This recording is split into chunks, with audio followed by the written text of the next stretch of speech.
વડોદરાના માંજલપુરમાં પેટા ચૂંટણીને લઈને છેલ્લી ઘડીનો પ્રચાર ભાજપે જીત મેળવવા માટે એડીચોડીનું જોડ લગાવ્યું છે।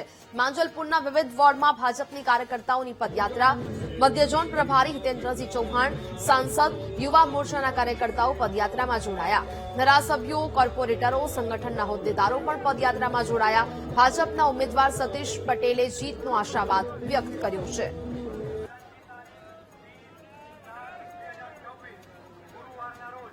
વડોદરાની માંજલપુર વિધાનસભાની પેટા ચૂંટણીનો પ્રચાર જોરશોરમાં ચાલ્યો। આજે ચૂંટણી પ્રચારનો છેલ્લો દિવસ છે।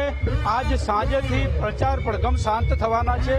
ત્યારે ભાજપ કોંગ્રેસ દ્વારા રેલીઓનું આયોજન કરવામાં આવ્યું છે। ભાજપ દ્વારા 3 વોર્ડની અંદર પદયાત્રાનું આયોજન કરવામાં આવ્યું છે। પ્રદેશના મહામંત્રી, શહેર ભાજપ પ્રમુખ, ધારાસભ્યો જોડાયા છે અને આ યાત્રા અત્યારે ચાલી રહી છે।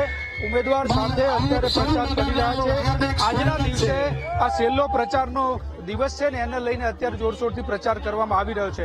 3 વોર્ડની અંદર 3 અલગ અલગ પદયાત્રાઓ ભાજપ દ્વારા કાઢવામાં આવી છે।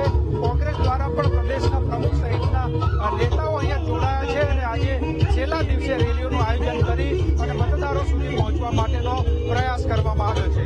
કેમેરામેન કિશોર ક્ષીરસાગર સાથે માનવ ચાવડા, BTV ન્યૂઝ, વડોદરા।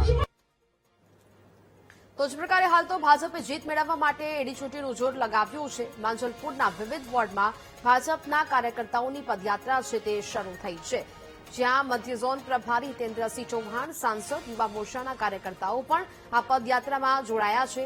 હવે ધારાસભ્યો, કોર્પોરેટરો, સંગઠનના હોદ્દેદારો પણ પદયાત્રામાં જોડાયા। દિગ્ગજ નેતાઓ પણ આ પદયાત્રામાં જોડાયા છે। ભાજપના ઉમેદવાર સતીશ પટેલે જીતનો આશાવાદ વ્યક્ત કર્યો છે। આજે પ્રચારનો છેલ્લો દિવસ છે।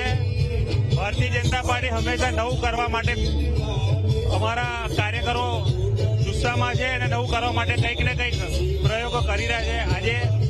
આજે 4 વોર્ડની અંદર અમારી ચાલતા રીતે ટ્રેનિંગ છે। 5-5 હજાર કાર્યકરોનું ટાર્ગેટ છે। ટ્રેનિંગમાં અમારા કાર્યકરો, ચૂંટાયેલા પદાધિકારીઓ ત્યારે 15 દિવસથી બહુ મહેનત કરી છે। ઘરે ઘરે જઈને પત્રિકાઓ આપી છે, ઘરે ઘરે જઈને સ્લીપો પણ આપી છે।